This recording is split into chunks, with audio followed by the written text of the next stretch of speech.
فرمان مصطفیٰ صلی اللہ علیہ وسلم جو شرمسار کی لغزش کو معاف کرے گا اللہ پاک قیامت کے دن اس کے گناہوں کو معاف فرمائے گا. شرمسار یعنی اپنے کیے پر شرمندہ ہو اور اب وہ اپنی خطا کی معافی چاہتا ہے کسی بندے سے, وہ بندہ جو ہے معاف کر دے اپنی جو اس نے خطا کی ہے, مثلا دل دکھا دیا تھا, کبھی کوئی حق تلف کیا تھا, معاف کر دیا, تو اللہ پاک قیامت کے دن ایسے شخص کے گناہ معاف کر دے گا. ہمارے یہاں بعض بڑے ضدی ہوتے معاف نہیں کرتے. میرے پاس کچھ تحریرات تھیں, بعض اوقات اپنوں میں بھی ہوتا ہے, اپنوں ہی کی تھی تحریرات جو مجھے کسی موقع پر کام آ سکتی تھی, لیکن میں نے اپنا ذہن بنایا کہ نہ مجھے کسی کے عیب اچھالنے, نہ کسی کی غیبت کرنی ہے, نہ کسی سے انتقام لینا ہے, نہ ان جھگڑوں پھڈوں میں پڑنا ہے, تو میں کائے کو رکھوں. میں نے وہ ساری تحریرات جو یعنی کہ بہت قیمتی ایسے شخص کے لیے تھی کہ جو مطلب اگلے کو نیچا دکھانا چاہے, اس کو ڈیگریڈ کرنا چاہے, اس سے انتقام لینا چاہے, تو بدترین مواد تھا وہ, یوں کہہ لیجیے. میں نے سب ٹھنڈا کر دیا, اپنے کو رکھنا ہی نہیں ہے یار. دوسروں کے عیب کو ڈبو دو, انشاءاللہ اپنے عیب بھی ڈوب جائیں گے. تو اپنا ذہن اسی طرح مسلمانوں کے لیے صاف ہونا چاہیے کہ میری وجہ سے اللہ پاک کسی کو عذاب نہ کرے, یہ ذہن ہو اپنا.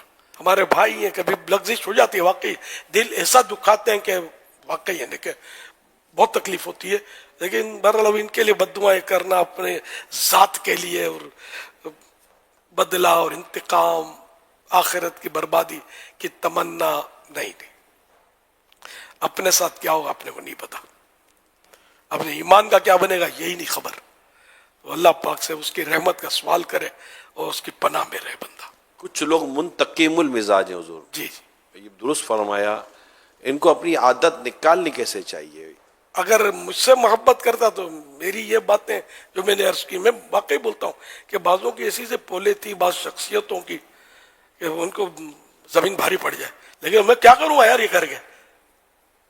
مجھے ایک بار میرے اپنے مخالف شخصیت کا اشتہار کسی نے دیوار سے اکھیڑ کے بھیجا, یہ اس کو شاباش کا بنڈل بھیجوں گا کہ فلاں کی یہ پولے, دیوار پہ اشتہار لگا اس کا.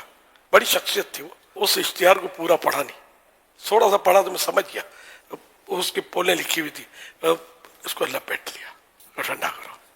میں نے کہا اگر میں نے یہ پڑھ بھی لیا تو اپنا ہی بھائی ہے, اگلا سنی ہے, بھلے دعوت اسلامی میں نہیں ہے, لیکن کوئی دعوت اسلامی میں نہ ہونا کوئی اسلام سے خارج ہونا تو نہیں ہے نا یار. تو بھلے مخالف ہے جو بھی ہے, میں یہ پڑھوں گا تو اس سے نفرت بڑھے گی, گھٹے گی تو نہیں. اور میں اس کا بگاڑوں گا کیا کر لوں گا میں, اور کروں گا تو کتنی نیکیاں ملیں گی, کیا ثواب ملے گا, الٹا مطلب آگے بڑھے گی. تو خیر وہ میں اپنا یہ عمل بتا رہا تھا کہ اس طرح میں نے کیا تھا, وہ اشتہار پڑھا ہی نہیں. پڑھیں گے تو پھر وسوسوں کا شکار اور پھر شیطان دھمال کرے گا. تو اللہ کی رحمت سے ہم تو مطلب اس طرح کوشش کر کے دعوت اسلامی کو لے کر آپ تک پہنچائیے. آپ اس کو آگے اسی انداز میں چلائیں گے تو کامیاب ہوگا. بدلے لینے کے چکر میں پڑیں گے اور منہ توڑ دوں گا سر پھوڑ دوں گا کے چکر میں پڑیں گے تو پھر آپ دوسرے کو خدمت کا موقع دیں. ایسا نہ کریں کہ آپ کی وجہ سے دعوت اسلامی کی بدنامی ہو. دین کا کام کرنا ہے تو آپ کو مطلب سر پہ برف رکھ کے پھرنا پڑے گا, انگارہ نہیں. اگر آپ غصے میں ٹانڈے ہو جاتے ہیں اور مطلب یہ مرا مری کر دیتے ہیں اور گالم گلوچ, تو اس آدمی کام نہیں کر سکتا. اور بس سر پہ برف ہونا, ٹھنڈا مزاج ہو, اور اپنی ذات کے لیے انتقام لینے کا ذہن بالکل نہ ہو.